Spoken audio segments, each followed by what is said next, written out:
视频结束了，音乐还很长怎么办？还在用淡出吗？教你两个更有质感的方式。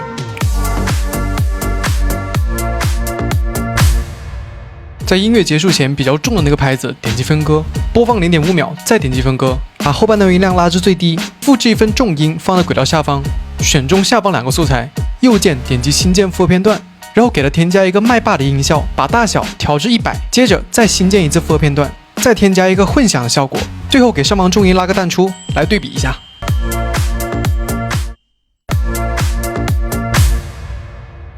第二个技巧，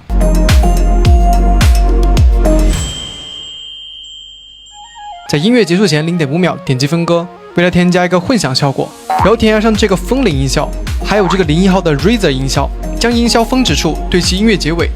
OK， 快去试试吧，你也可以的。